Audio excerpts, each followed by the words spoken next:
Good morning. Thanks for tuning in to another edition of Walk With Me. It's your boy Dope Boy 850. And today we not walking.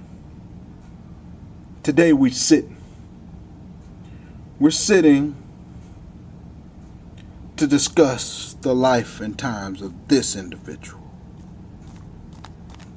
Martin Luther King. Martin Luther King was a great individual. There's no taking from that. But as a black man, I must acknowledge that there's been a huge divide in the black community for hundreds of years. I mean, look at Africa today.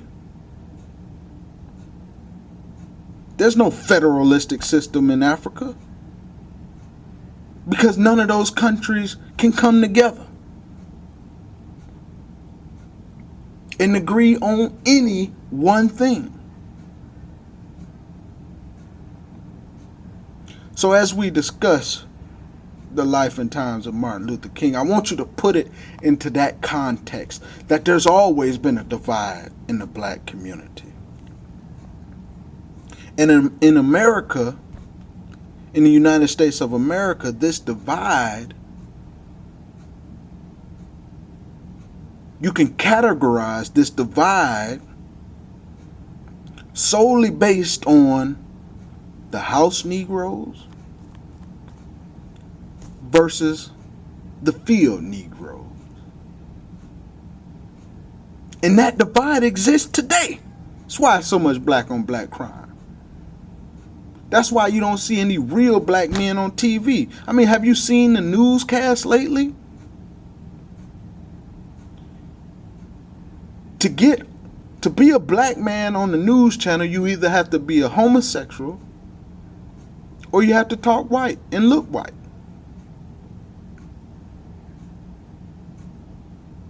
But this ain't about racism. And if I have any white viewers listening at this message, it's not about racism against white people. I love white people. I have a lot of white friends. My son is biracial. I'm biracial, for God's sakes. I have white family members. So it's not about hatred of white people. What this is discussing and exposing the fake leaders of black people that the media embraces and the real leaders who would have led us to real freedom in America. See, we all know the stories of Martin Luther King. But as black people on the other side of the aisle, we know that he did not fight for civil rights. He begged for it. He didn't fight for equality of black men, black women. He begged for it. And we know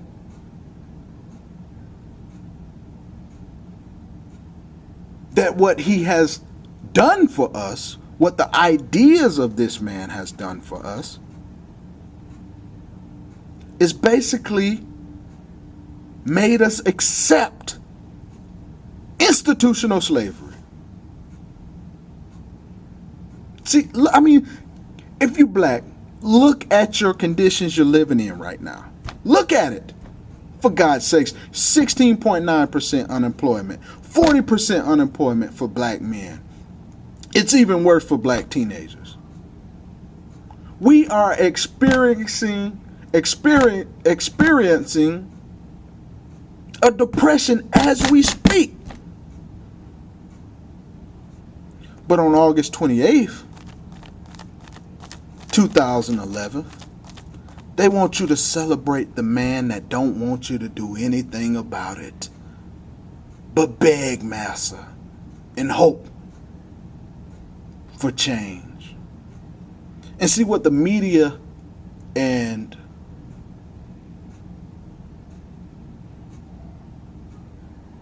radical Caucasians, they want us to celebrate these individuals, even the black establishment, and that's coming in a later video as we expose the black establishment leaders.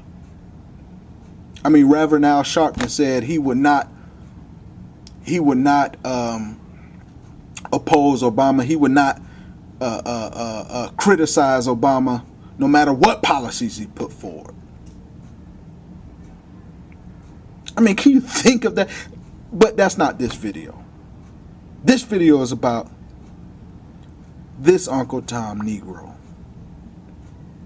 who has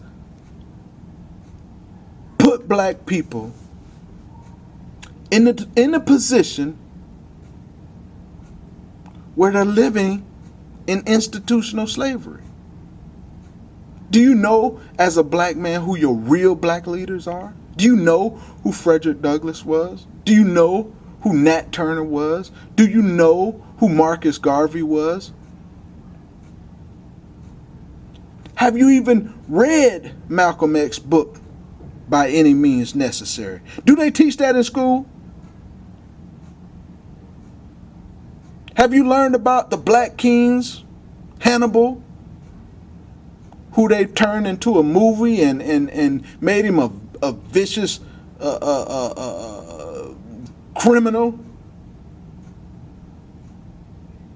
Hannibal was a black king, a leader, a warrior, Mansa Musa. Do you know about your real history?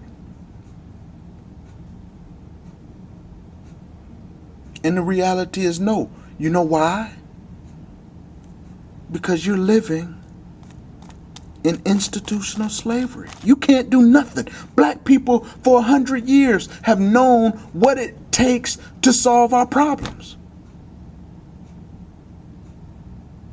But can we get it through Congress? Absolutely not.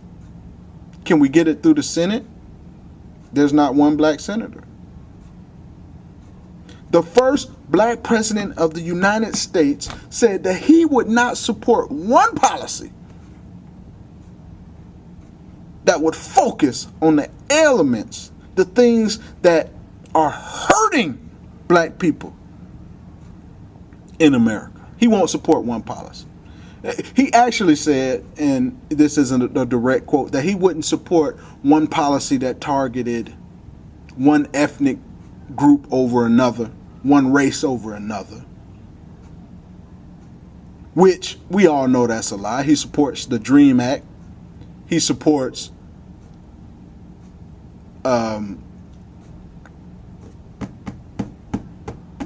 immigration reform. That's helping Hispanics. He's about to invest $1 trillion, $2 trillion in infrastructure, which employs Hispanics by a large number. Supports gay marriage, and we know 90% of gay marriages are white people. He bailed out the bankers, which we all know were all white. Not one black-owned bank got bailout money. Matter of fact, there were several congressmen complaining, begging for some dollars to help black community banks out. But yet they got nothing. And they continue to get nothing. We can't solve our problems because we depend on other ethnic groups to help us in that fight. And see, what he's created is what we know as black people, what we know as the black establishment. And the black establishment in the Democratic Party, they want to keep us like this. They want to keep us suffering because they make money off of it. They get positions, power to to do nothing for black people.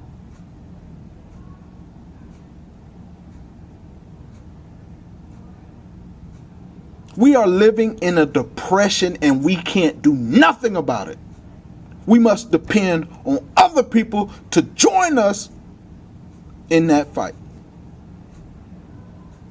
So as you Uncle Tom Negroes celebrate the life of a so-called fighter for civil rights, when we all know he begged for it,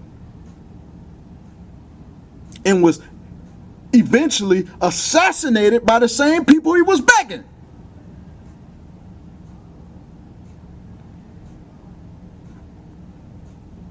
As y'all celebrate this individual this weekend, I want you to know that the black establishment has been targeted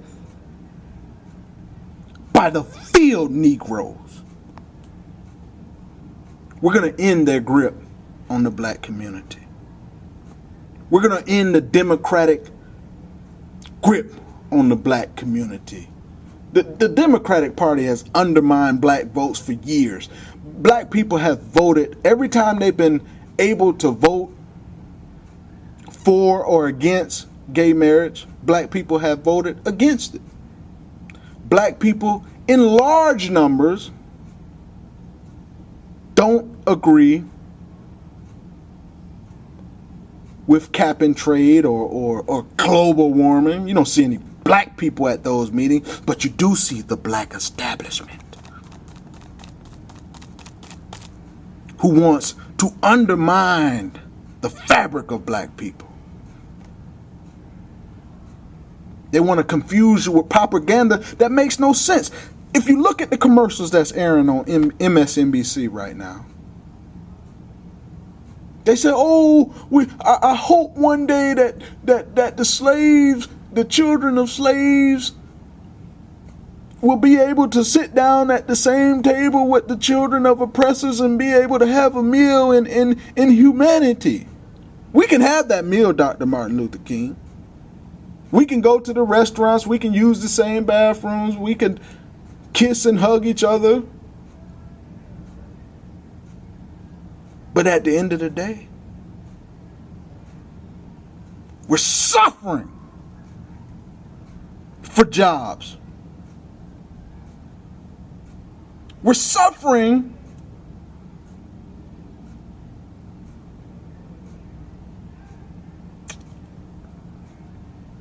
for credible housing. We're suffering,